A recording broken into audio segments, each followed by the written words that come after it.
Hi, everyone, and welcome to NASCAR America Splash and Go. Marty, Snider, Nate Ryan, ready to head to New Hampshire, where it's going to be hot. Very hot. Nate. Very hot. A little bit hotter than a New England summer would promise. On Saturday. That's going to be crazy. Let's talk about Kevin Harvick first, though. I feel like we could say this every week. Is this the weekend? Because if you look at racetracks where Kevin Harvick has dominated, I would honestly put New Hampshire in the top 5 of those racetracks. I mean, he's always in the mix for the win at the end of this race. And he's the defending race winner, won on a bumpin' run against Kyle Busch here last year, Marty, and I'm just going to keep picking him until he wins at this point. I think you're allowed to do that, right? Yeah. Just keep picking him. Yeah, he's definitely in my fantasy lineup, probably as the winner at New Hampshire, but probably maybe against my better judgment. When you look at his recent record, this is the longest stretch, 8 straight races without a top 5 that Kevin Harvick has had without a top 5 in 6 years. He's never had this long a stretch since coming to Stewart-Haas Racing, aligning with Rodney Childers in 2014. They've never gone 8 races without a top 5. So, which side do you argue? Do you argue that, like, hey, this is the tailspin of something bad, that maybe they're not going to pull out of it? Or is it just a matter of, at some point, the misfortune can't continue? I mean, I thought he ran fairly well at times at Kentucky, but when you look at his Stewart-Haas teammates, I mean, Daniel Suarez on pole, and Almirola ran up toward the front, and Boyer obviously was in the lead in the second half. I mean, you could make a case that Harvick maybe was the lesser of the 4. Well, and he certainly had the lesser finish, the worst finish of all of them. So let me present you with a conundrum, Nate. If one has only one Kevin Harvick start left on their fantasy team, do you use it this weekend?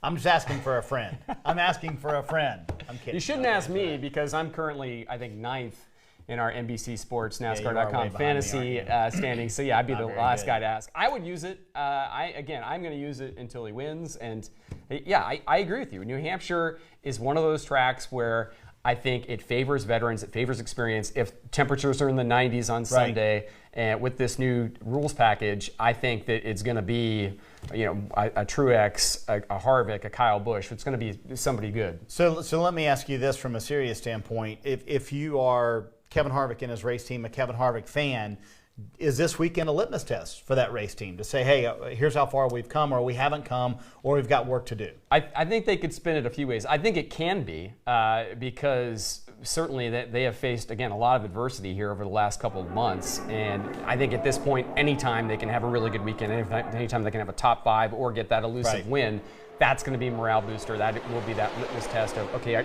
do we have the championship medal to compete for that title again? But the other way to look at it, Marty, I think, is that this is the start of a stretch of 7 straight races to end the regular season, all on different racetracks, and none on mile and a halves. So I don't know how much this 7-race stretch in the regular season is going to tell you is going to be a litmus test so much for who a true championship contender is. All right, so let's focus on the race itself. Always a track position race. I had one crew chief tell me that this is going to be the biggest test for the new package because passing at short tracks has been very difficult. Passing at New Hampshire is already difficult in the first place. So do you agree that track position is going to be the biggest key of the entire weekend? Well, I think, going off what we saw at Martinsville, Richmond to some extent, Bristol, unfortunately, the new package, I think, hasn't aligned as well with the short tracks. And yes, New Hampshire is a mile in length or slightly longer, so it's not a traditional short track, but it's looked at that way.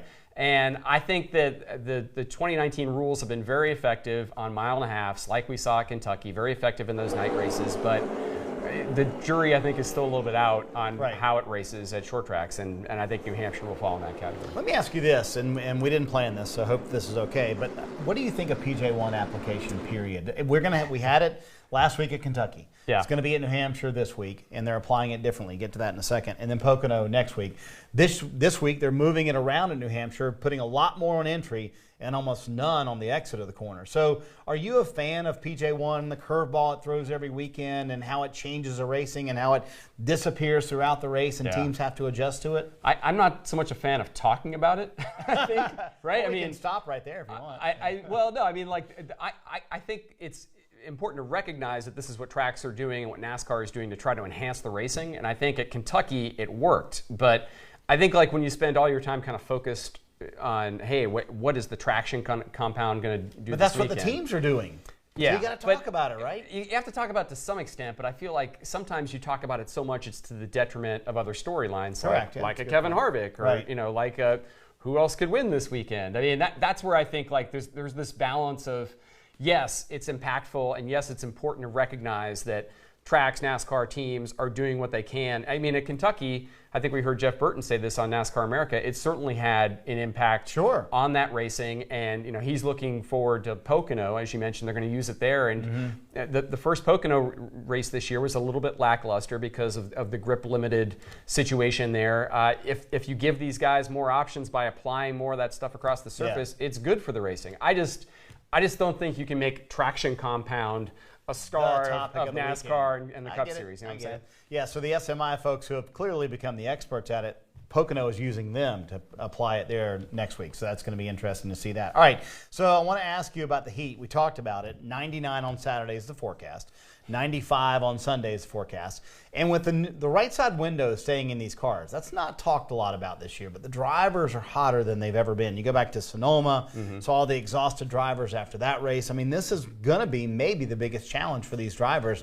It's always humidity, but when it's 99 degrees, it's 99 degrees, and that's hot inside the car. Right, and we hear drivers talk so much about fitness, and this is where it pays off, right? When you have that unusually warm day during a New England summer for a New Hampshire race like this, it's the guys like Eric Almirola. When you were talking to him last week when he was here, sitting here for Motor Mouse, and looking at how Jimmy Johnson has built that fitness level. So I think that it could be a factor, but I think drivers nowadays seem to be more prepared than ever to deal with that heat and to avoid falling out of the seat. But it's certainly going to be something, you're right. I mean, the way those windows are sealed off and the cockpit temperature, the heat builds up. And it's a short track, so there's more heat in the car. Yeah. I mean, it's going to be a tough weekend. I mean, the brakes have a factor on that interior heat as well. When they're 1,000 degrees, that tends to make the cockpit a little bit warm. So going to be hot, going to be a little bit warm. Going to be warm. So speaking of Eric Almirola sitting in the seat last week, guess who's here Wednesday? Kyle Busch. Kyle Busch on Motor Mouse. Make sure you check that out. NASCAR America, 5 p.m. on Wednesday.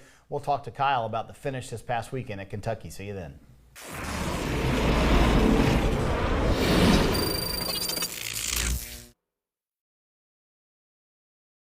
Hey Motorsports fans, thanks for watching. Make sure you hit subscribe before you go for all the latest news and highlights across motorsports.